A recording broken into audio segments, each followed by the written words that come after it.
નમઃ શિવાય. હર હર મહાદેવ. ભક્તિકથા ચેનલમાં આપ સૌનું સ્વાગત છે. ભગવાનના સુંદર ચિત્રો સહિત પવિત્ર કથાઓ સાંભળવા માટે જરૂર સબસ્ક્રાઈબ કરો ભક્તિકથા ચેનલ. 16 સોમવારની વાર્તા. આ વ્રત શ્રાવણ માસના પહેલા સોમવારથી શરૂ કરવું અને 16 સોમવાર સુધી કરવું.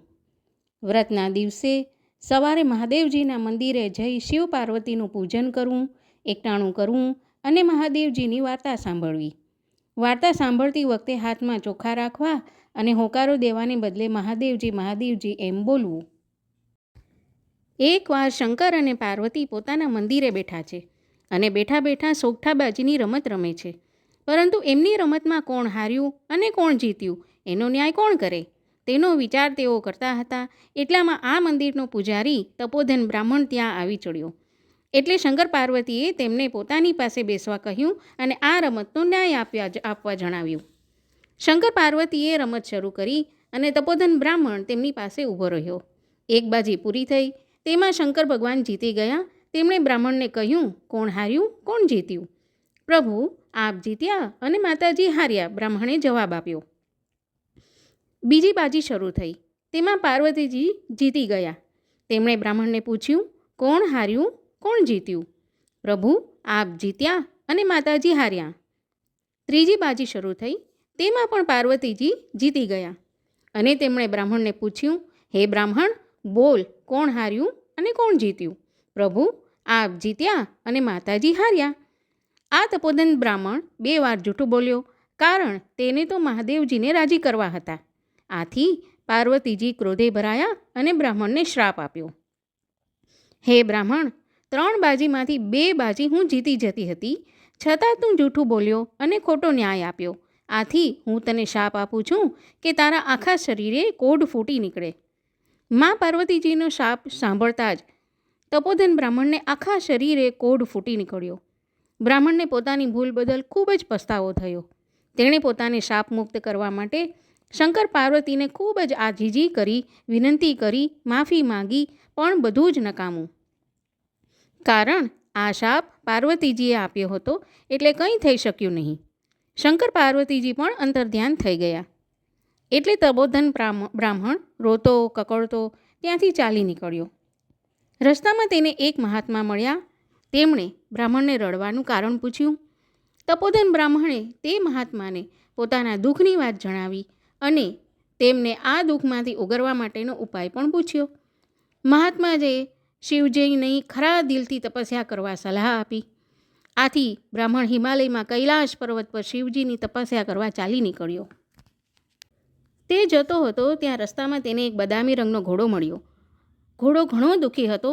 તેણે બ્રાહ્મણને પૂછ્યું, હે વિપ્રદેવ, તમે આમ રડતા રડતા ક્યાં જાઓ છો? બ્રાહ્મણે કહ્યું, મને માતા પાર્વતીજીએ શ્રાપ આપ્યો છે, તેનું નિવારણ કરવા જાઉં છું. ઘોડો બોલ્યો, ભાઈ, તમે મારું પણ એક કામ કરતા આવશો? બ્રાહ્મણે હા પાડી. એટલે ઘોડો બોલ્યો, હું આટલો બધો રૂપાળો અને કદાવર છું, છતાં મારી ઉપર કોઈ સવારી કરતું નથી, તો મારા પાપનું નિવારણ પણ પૂછતા આવજો. સારું, કહી બ્રાહ્મણ આગળ ચાલ્યો. આગળ જતાં રડતા બ્રાહ્મણને એક સફેદ ગાય મળી. ગાયે બ્રાહ્મણને ઊભો રાખી તેના રડવાનું કારણ પૂછ્યું. બ્રાહ્મણે ગાયને પોતાના દુઃખની વાત કરી. એટલે ગાય બોલી, ભાઈ, હું પણ ઘણી દુઃખી છું. મારા આંચળ દૂધથી ફાટ ફાટ થાય છે, પણ મને કોઈ દોહતું નથી કે મારા વાછરડા મને ધાવતા નથી. આ માટે મારા પાપનું નિવારણ પણ પૂછતા આવજો. સારું, કહી બ્રાહ્મણ આગળ ચાલ્યો. થોડેક દૂર ગયો કે ત્યાં રસ્તામાં એક ઘટાદાર આંબાનું ઝાડ જોયું. તે આંબા ઉપર કેરીના લૂમખે લૂમખા બાજેલા હતા. બ્રાહ્મણ તે આંબાના ઝાડ નીચે થાક ખાવા બેઠો ત્યાં આંબાને વાચા થઈ. તેણે બ્રાહ્મણને કહ્યું, ભાઈ, તું ખૂબ જ દુઃખી લાગે છે. ત્યારે બ્રાહ્મણે તે આંબાને પણ પોતાના દુઃખની વાત કરી. બ્રાહ્મણની વાત સાંભળી આંબો બોલ્યો, ભાઈ, હું પણ ખૂબ દુઃખી છું. મારા ઝાડ ઉપર સરસ મજાની કેરીઓ આવે છે, પણ મારા ફળને કોઈ ચાખતું નથી અને જો કોઈ ચાખે તો તરત જ મૃત્યુ પામે છે. માટે તમે મહેરબાની કરી મારા પાપનું નિવારણ પૂછતા આવજો. સારું, કહી બ્રાહ્મણ થોડીવાર તે ઝાડ નીચે થાક ખાવા બેઠો. પછી તે આગળ વધ્યો. આગળ જતાં રસ્તામાં એક તળાવ આવ્યું. બ્રાહ્મણ ખૂબ જ તરસ્યો થયો હતો એટલે તે પાણી પીવા માટે તળાવમાં ઉતર્યો. ત્યાં જ તળાવમાંથી એક મગર બહાર આવ્યો અને તેણે પણ બ્રાહ્મણને એ જ સવાલ પૂછ્યો. બ્રાહ્મણે પણ એને એ જ જવાબ આપ્યો. ત્યારે મગરે કહ્યું, ભાઈ, હું પણ તમારી જેમ દુઃખી છું. હું આ શીતળ જળમાં રહું છું, છતાં મારા આખા શરીરમાં બળતરા થયા કરે છે. તમે મારા આ પાપનું નિવારણ પૂછતા આવજો. સારું કહી બ્રાહ્મણ આગળ વધ્યો. તે હિમાલયમાં કૈલાશ પર્વત પર આવી ગયો. તેણે એક ઝાડ નીચે બેસી તપ કરવાનું શરૂ કર્યું. તેણે ખૂબ જ કઠિન તપસ્યા કરી. તેના તપથી મહાદેવજી પ્રસન્ન થયા અને તેમણે બ્રાહ્મણને દર્શન આપ્યા અને વરદાન માગવા કહ્યું. બ્રાહ્મણે કહ્યું, હે મહાદેવજી, આપ મને માતાજીના શાપમાંથી ઉગારો અને મારો કોઢ મટાડી દો. હે ભૂદેવ, આ માટે તમે જો ખરા દિલથી 16 સોમવારનું વ્રત કરશો તો જરૂર તમારો કોઢ મટી જશે ને તમે માતાજીના શાપમાંથી મુક્ત થઈ શકશો. હે પ્રભુ, મારે આ વ્રત કઈ રીતે કરવું? મહાદેવજી બોલ્યા, સાંભળ, આ વ્રત શ્રાવણ માસના પ્રથમ સોમવારથી શરૂ થાય છે અને તે 16 સોમવાર સુધી કરવામાં આવે છે. શ્રાવણ માસના આગલા દિવસે એટલે કે દિવાસાના દિવસે સૂતરના પીળા રંગના 4 તાતણા ભેગા કરી તેની વચ્ચે થોડા થોડા અંતરે 4 ગાંઠ વાળી તે દોરો ગળામાં પહેરી લેવો. દર સોમવારે સવારે વહેલા ઉઠી નાહી ધોઈ મહાદેવજીના મંદિરે જઈ તેમની પૂજા કરવી. દર સોમવારે એકટાણું કરવું. શ્રાવણ, ભાદરવો, આસો અને કાર્તક માસનો છેલ્લો સોમવાર આવે તે 16મો સોમવાર થાય ત્યાં સુધી સોમવાર કરવા. 16મા સોમવારના દિવસે 4.5 શેર ઘઉંના લોટમાં 1.25 શેર ઘી અને 1.25 શેર ગોળ નાખી લાડુ બનાવવા. આ લાડવાના 4 ભાગ પાડો. એક ભાગમાં લાડુ મંદિરના પૂજારીને આપો, બીજો ભાગ રમતા બાળકોને આપો, ત્રીજો ભાગ ગાયના ગોવાળને આપો અને ચોથો ભાગનો લાડુ ભાંગી ને એક ભાગ વ્રત કરનારે લેવાનો. આમ કરતાં પણ જો લાડુ વધે તો વધેલા લાડુનો ભૂકો કરી કેડિયારું પૂરવું ને તેમ કરતાં પણ જો વધે તો તે જમીનમાં દાટી દેવો. આ રીતે વ્રતનું ઉજવણું કરવાનું. જો આ વ્રતનું તું શ્રદ્ધાપૂર્વક કરીશ તો જરૂર તારી કાયા કંચન જેવી થઈ જશે. કોઢિયો બ્રાહ્મણ ભગવાન શંકરને પગે લાગ્યો. પછી તેણે ઘોડાના પાપના નિવારણની વાત કરી. ત્યારે ભગવાન શંકરે કહ્યું, આ ઘોડો આગલા જન્મમાં એક વાણિયો વેપારી હતો. તે તોલ માપના ખોટા કાટલા રાખી લોકોને છેતરતો હતો અને લોકોને ઉછીના પૈસા આપી વ્યાજ સાથે બમણા વસૂલ કરતો હતો. તેથી તેની આવી દશા થઈ છે. પણ જો તું આ ઘોડા પર સવારી કરીશ તો તેની બધી તકલીફ દૂર થઈ જશે. પછી બ્રાહ્મણે શંકર ભગવાનને ગાયના પાપની વાત કરી. ત્યારે ભગવાને કહ્યું, આ ગાય આગલા ભવમાં એક સ્ત્રી હતી. આ સ્ત્રી ભારે ક્રોધી હતી. તે પોતાના ધાવતા બાળકોને પણ જુદા પાડતી હતી. તેથી જ આ પાપનું ફળ તે અત્યારે ભોગવી રહી છે. તેના પાપના નિવારણ માટે તું તેના આંચણમાંથી દૂધ કાઢી તે વડે મારો અભિષેક કરજે તો એનું બધું દુઃખ દૂર થઈ જશે.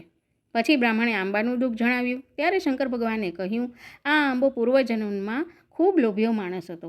તેની પાસે ઘણા ધન દોલત હોવા છતાં તે કોઈને દાન પુણ્ય કરતો નહીં. હજી તેના નીચે ધનના ચરુઓ દાટેલા છે. તેથી જ તેના પર ઉગેલું ફળ કોઈ ખાતું નથી. તું તેના પાપના નિવારણ માટે આંબાની નીચે દાટેલા ધનના એ ચરુઓને કાઢી લેજે અને એ ધનને સત્કાર્યમાં વાપરજે. તેથી તેનું બધું દુઃખ દૂર થઈ જશે. ત્યારબાદ બ્રાહ્મણે મગરનું દુઃખ જણાવ્યું. ભગવાન શંકરે કહ્યું, તે મગર ગયા જન્મમાં મોટો પંડિત હતો, છતાં તે કોઈને શાસ્ત્ર વિદ્યા શીખવાડતો નહીં. આથી તે આ જન્મમાં મગર બનીને પીડા ભોગવી રહ્યો છે. તેના પાપના નિવારણ માટે તું મારા પર ચડાવેલું બીલીપત્ર એની આંખે અડાડીશ તો એની બધી બળતરા દૂર થઈ જશે. આ કોઢિયો બ્રાહ્મણ બધાના દુઃખનું નિવારણ જાણી ભગવાનને પ્રણામ કરી પછી શિવલિંગ પર ચડાવેલું એક બીલીપત્ર લઈ ચાલવા લાગ્યો. તે ચાલતો ચાલતો પેલા તળાવ પાસે આવ્યો. તળાવને કિનારે પેલો મગર બ્રાહ્મણની રાહ જોઈને જ બેઠો હતો. બ્રાહ્મણે તેને તેના ગયા જન્મની વાત કરી અને પછી મહાદેવજીનું ચડાવેલું બીલીપત્ર મગરની આંખે અડાડ્યું કે તરત જ મગરના શરીરની બળતરા ઓછી થઈ ગઈ. મગરે બ્રાહ્મણનો ખૂબ ખૂબ આભાર માન્યો. ત્યાંથી બ્રાહ્મણ આગળ વધ્યો. તે રસ્તામાં આવેલ આંબાના ઝાડ પાસે આવ્યો અને તેણે આંબાને મહાદેવજીને કહેલ વાત સંભળાવી. પછી કોદાળી લઈ આંબાના ઝાડ નીચેથી ચરુ ખોદી કાઢ્યા અને તે ધનને સત્કાર્યના માર્ગે વાપરવાનો સંકલ્પ કરી આંબાના ઝાડ પરથી એક કેરી તોડી ખાધી કે તેને અમૃતનો ઓડકાર આવ્યો. ત્યાંથી બ્રાહ્મણ આગળ વધ્યો. રસ્તામાં પેલી ગાય તેની રાહ જોઈને બેઠી હતી. બ્રાહ્મણે ગાયને મહાદેવજીએ કરેલી વાત સંભળાવી. પછી તેણે ગાયને દોહી તેનું દૂધ એક વાસણમાં ભેગું કર્યું અને મહાદેવજીનું નામ લઈ એક શિલા ઉપર અભિષેક કર્યો કે તરત જ ગાયની બધી પીડા દૂર થઈ. તેના વાછરડા રમતા રમતા આવી ગાયને ધાવવા લાગ્યા. ગાયે પણ બ્રાહ્મણનો આભાર માન્યો. ત્યાંથી બ્રાહ્મણ આગળ વધ્યો. રસ્તામાં તેને પેલો બદામી રંગનો ઘોડો મળ્યો. તે પણ બ્રાહ્મણની રાહ જોઈને ઊભો હતો. બ્રાહ્મણે તેને પણ મહાદેવજીએ કરેલી વાત સંભળાવી. પછી તે બ્રાહ્મણે ઘોડા પર સવારી કરી અને કહ્યું, હવે તારા પાપનું નિવારણ થઈ ગયું છે. ત્યાંથી બ્રાહ્મણ પોતાની ઝૂંપડીએ આવ્યો. ત્યાં શ્રાવણ માસ બેસી ગયો એટલે બ્રાહ્મણે 16 સોમવારનું વ્રત શરૂ કર્યું. તેણે ખૂબ જ શ્રદ્ધાપૂર્વક આ વ્રત કર્યું. જોત જોતામાં 4 મહિના પૂરા થઈ ગયા અને કારતક મહિનાનો છેલ્લો સોમવાર આવ્યો. ત્યારે બ્રાહ્મણે વ્રતનું ઉજવણું કર્યું.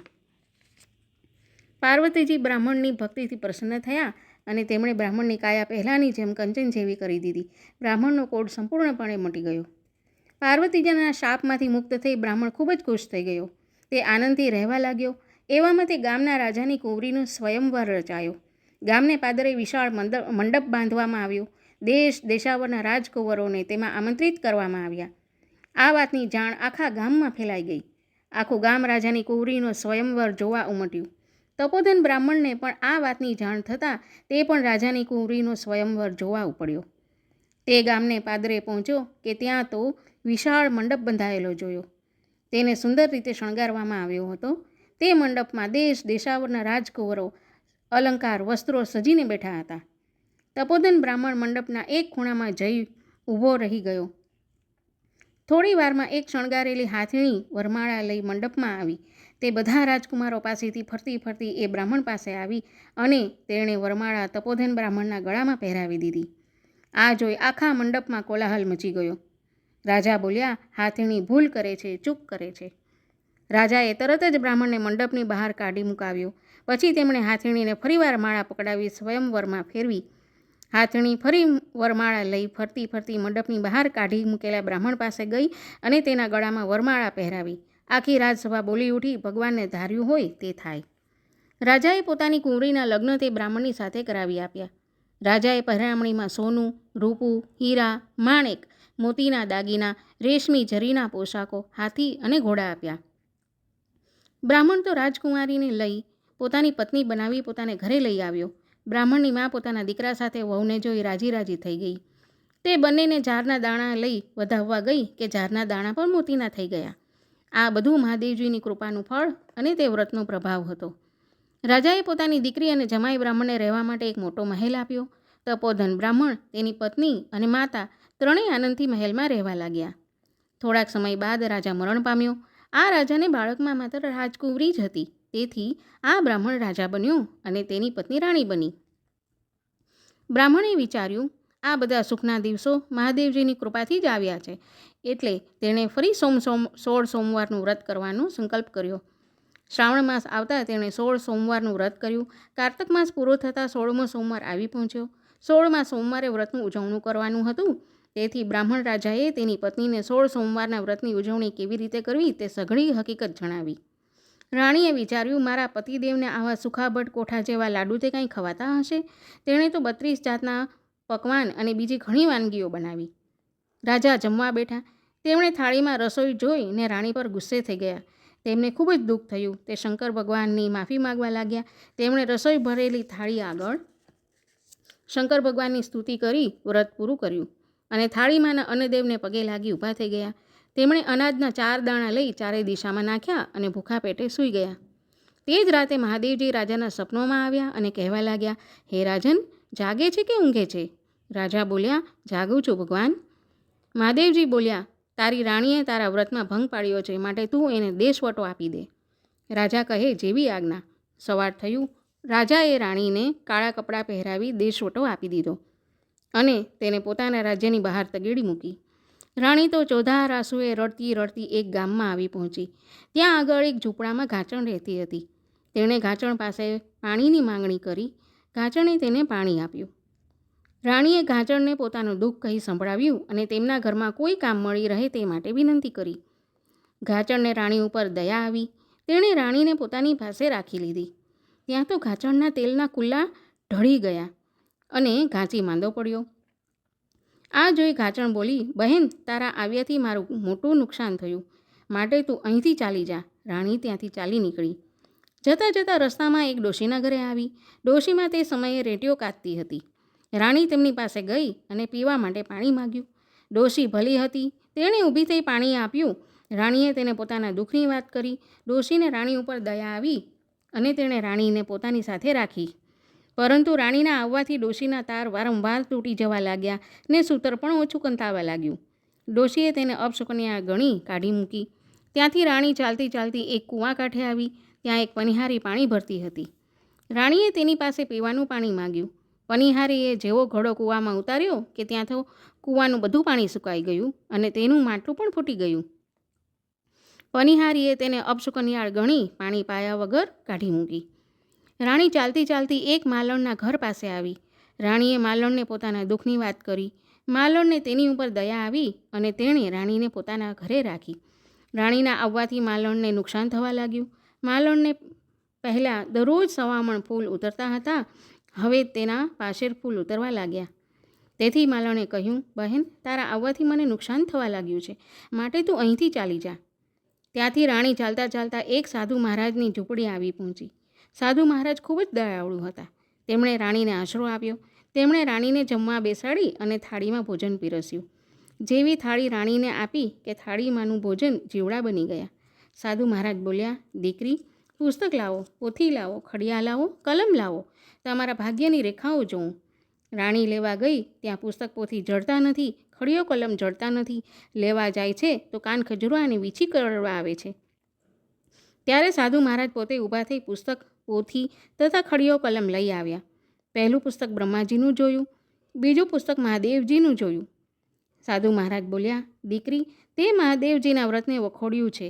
તું મહાદેવજીની દોષિત છે, માટે તું શંકર ભગવાનનું 16 સોમવારનું વ્રત કર. રાણી બોલી, બાપુ, આ વ્રત શી રીતે થાય? સાધુ મહારાજે તે વ્રત કેવી રીતે કરાય તે બધું સમજાવ્યું. રાણીએ શ્રાવણ માસ આવતા વ્રતની શરૂઆત કરી અને પૂરી શ્રદ્ધા ભક્તિથી તે વ્રત કરવા લાગી. જોત જોતામાં 16મો સોમવાર આવી ગયો. રાણીએ સાધુ મહારાજને વ્રતના ઉજવણાની વાત કરી. સાધુ મહારાજે તેને બધું સીધું સામાન લાવી આપ્યું. રાણીએ વ્રતનું ઉજવણું કર્યું. રાણીના વ્રતથી શંકર ભગવાન પ્રસન્ન થયા. તેઓ બ્રાહ્મણ રાજાના એટલે કે તેના પતિના સ્વપ્નમાં આવ્યા અને બોલ્યા, રાજા જાગે છે કે ઊંઘે છે? રાજા કહે, નારે પ્રભુ, જાગું છું. રાણીને દેશ ટોટો આપી દીધો હતો, તેને પાછી લઈ આવો. રાજા કહે, હવે ક્યાંથી લાવું? કોયલ જેવું માણસ હતું, વાઘે માર્યું કે વરુએ માર્યું? હવે ક્યાંથી હોય? મહાદેવજી કહે, વાઘે માર્યું નથી, વરુએ નથી માર્યું. જે વાટે ગઈ છે તે વાટે તું જા. રાજા ત્યાંથી ચાલી નીકળ્યો. વાટે જતાં ઘાચણનું ઘર આવ્યું. રાજા કહે, બહેન, અહીંયા કોઈ રાજાની રાણી આવી હતી? ઘાચણ કહે, રાણી જેવા રૂપ હતા, પણ રાણી જેવા લક્ષણ ન હતા. રાજા ત્યાંથી ચાલ્યો જાય છે. આગળ જતાં ડોશીમાનું ઘર આવ્યું. રાજા રાણીને પૂછે છે, માળી, અહીંયા કોઈ રાજાની રાણી આવી હતી? ડોશી કહે, રાણી જેવા રૂપ હતા, પણ રાણી જેવા લક્ષણ ન હતા. રાજા આગળ ચાલ્યો. તે કૂવા કાંઠે આવ્યો. ત્યાં એક પનિહારી પાણી ભરતી હતી. રાજાએ તેને પણ એ જ સવાલ પૂછ્યો અને પનિહારીએ કહ્યું, ભાઈ, રાણી જેવા રૂપ હતા, પણ રાણી જેવા લક્ષણ ન હતા. ત્યાંથી રાજા આગળ ચાલ્યો. રસ્તામાં માલણનું ઘર આવ્યું. તે રસ્તામાં જઈ પૂછે છે, ઘરમાં જઈ પૂછે છે, બહેન, અહીં કોઈ રાજાની રાણી આવી હતી? માલણ કહે, રાણી જેવા રૂપ હતા, પણ રાણી જેવા લક્ષણ ન હતા. રાજા ફરતો ફરતો પેલા સાધુ મહારાજની ઝૂંપડી આવ્યો. રાજાને થયું કે કોઈ કકડો રોટલો આપે તો ખાઈ પીને પાછું જાઉં. તેણે ઝૂંપડીની બહાર રહી બૂમ મારી, અંદર કોઈ છે કે નહીં? સાધુ મહારાજ બહાર આવ્યા. તેમણે રાજાને અંદર પધારવા માટે આવકાર આપ્યો. રાજા ઝૂંપડીની અંદર આવ્યા કે બંને પતિ પત્ની એકબીજાને જોઈ ખૂબ જ રાજી થઈ ગયા. રાણીએ સાધુ મહારાજની ઓળખાણ આપતા કહ્યું, બાપુ, આ મારા પતિદેવ છે. તેઓ મને તેડવા આવ્યા છે. હવે મને જવાની રજા આપો. સાધુ મહારાજે કહ્યું, દીકરી સાસરીએ શોભે અને હાથી રજવાડે શોભે. રાણી કહે, બાપુ, તમને દુઃખ પડે તો હું શી રીતે જાણું? સાધુ મહારાજે ફૂલનો દડો આપ્યો, ઘીનો દીવો આપ્યો અને કહ્યું, દીકરી, જો દીવો ઠરી જાય, ફૂલનો દડો કરમાઈ જાય તો જાણજે કે તારા બાપને દુઃખ પડ્યું છે. રાજા રાણી અડધી વાટે ગયા ત્યાં તો ઘીનો દીવો ઠરી ગયો અને ફૂલનો દડો કરમાઈ ગયો. રાણી કહે, રાજા, વેલ પાછી વાળો, મારા પિતાને દુઃખ આવ્યા. રાજાએ વેલ પાછી વાળી. ઝૂંપડીમાં આવી જુએ તો સાધુ મહારાજ માથું બાંધીને સૂઈ રહ્યા હતા. રાણીએ કહ્યું, બાપુ, તમને શું થયું? બેટી, મને કાંઈ નથી થયું. હું તો તમારું પારખું જોતો હતો. સાધુ મહારાજે બીજી વાર દીકરીને 1.25 લાખનો ગવારો અને 1 અમીનો કૂંકો આવી કહ્યું, દીકરી, જ્યાં બાળતા આવ્યા ત્યાં ઠારતા જજો. ત્યાંથી રાજા રાણી તેઓ માલણના ઘરે આવ્યા. માલણને પાછા સવામણ ફૂલ ઉતરવા માંડ્યા એટલે માલણ બોલી, બહેન, એક ઘડી બેસતી હોય તો 2 ઘડી બેસ, તારે આવે મારું સારું થયું. ત્યાંથી રાજા રાણી કૂવા કાંઠે આવ્યા. રાણીએ દોરડા સાથે બાંધેલો ઘડો કૂવામાં નાખ્યો કે કૂવો પાણીથી ભરાઈ ગયો. ત્યાંથી રાજા રાણી ડોશીમાના ઘરે આવ્યા. તે સમયે ડોશીમા રેટીઓ કાંચતા હતા, પણ તેમના તાર વારંવાર તૂટી જતા હતા. રાણીએ ડોશીની પાસે જઈ જેવો રેટિયાને હાથ લગાડ્યો કે તરત લાંબા લાંબા તાર નીકળવા લાગ્યા. આથી ડોશીમા રાજી થઈ ગયા. તે બોલ્યા, બહેન, એક ઘડી બેસતી હોય તો 2 ઘડી બેસ, તારે આવીએ મારું સારું થયું. ત્યાંથી રાજા રાણી ઘાંચણના ઘરે આવ્યા. ઘાંચણના તેલના કુલ્લા ભરાઈ ગયા. બીમાર ઘાંચી સાજો થયો. ત્યાંથી રાજા રાણી પોતાના મહેલમાં પાછા ફર્યા. રાજાએ આખા નગરને રાજમહેલમાં જમવા માટે બોલાવ્યું અને પછી રાણી એકટાણા કરવા લાગ્યા. રાણીએ કહ્યું, મારે હજી મહાદેવજીની એક વાત કહેવાની છે. બધાએ જમી લીધું, હવે વાત કોની આગળ કહેવી? વાત ભૂખ્યા માણસને જ કહેવાય. રાજાએ ગામમાં ઢંઢેરો પીટાવ્યો. એક ઘરમાં સાસુ વહુને ઝઘડો થતાં સાસુ ભૂખી હતી. રાજાએ તેમને તેડાવ્યા. ડોશીમા કહે, ભાઈ, હું તો કાને બહેરી છું, આંખે આંધળી છું, પગે લૂલી છું, કેવી રીતે આવું? રાજાએ તેને માટે એક વેલ મોકલાવી અને તેમને મહેલે તેડાવ્યા. પછી રાજાએ કહ્યું, ડોશીમા, તમને સાંભળો તોય મહાદેવજી કહેજો, સાંભળો નહીં તોય મહાદેવજી કહેજો. રાણીએ વાત કહેવા માંડી. ડોશીમા સાંભળતા નહીં તોય મહાદેવજી બોલ્યા કર્યું. મહાદેવજીની વાર્તા પૂરી થઈ કે તરત જ આ ડોશીમાના બધા અંગો સરખા થઈ ગયા ને કાને સાંભળતી, આંખે દેખતી, પગે ચાલતી થઈ ગઈ. ડોશીમા તો ખૂબ જ ખુશ થઈ ગયા. તે રાજા રાણીનો આભાર માનવા લાગ્યા. ત્યારે રાજા રાણીએ કહ્યું, માજી, આ બધો પ્રતાપ મહાદેવજીનો છે. ડોશી ચાલતા ચાલતા ઘેર પહોંચ્યા. તેમને ચાલતા, દેખતા અને સાંભળતા જોઈ બધા જ અચરજ પામ્યા. ઘરે પહોંચ્યા તો ડોશીમાના દીકરા અને વહુ પણ નવાઈ પામ્યા. તેમણે કહ્યું, માં, તમને આવા રૂડા કોણે કર્યા? માએ કહ્યું, મને મહાદેવજીની વાત સાંભળતા આવા ફળ મળ્યા, તો આ વ્રત કરનારને કેવા ફળ મળતા હશે? પછી ડોશીમાએ તેના દીકરા વહુને આ વ્રત કરવા જણાવ્યું. આ વ્રતનો પ્રભાવ જાણી આખા ગામના લોકો ભગવાન શંકરના 16 સોમવારનું વ્રત કરવા લાગ્યા. ભગવાને દરેકની મનોકામના પૂર્ણ કરી. સમય જતાં રાણીએ એક સુંદર રાજકુમારને જન્મ આપ્યો. આ કુંવર યુવાન થયો અને બ્રાહ્મણ રાજા રાણી ઘરડા થયા. એટલે રાજા રાણીએ પોતાના રાજકુંવરને રાજગાદી સોંપી બંને જણા મહાદેવજીની ભક્તિ કરવા લાગ્યા. રાજકુંવર પણ માતા પિતાની માફક 16 સોમવારનું વ્રત કરવા લાગ્યો. હે મહાદેવજી, તમે જેવા રાજા રાણીને ફળ્યા તેવા આ વ્રત કરનાર સૌને ફળજો. ઓમ નમઃ શિવાય. હર હર મહાદેવ.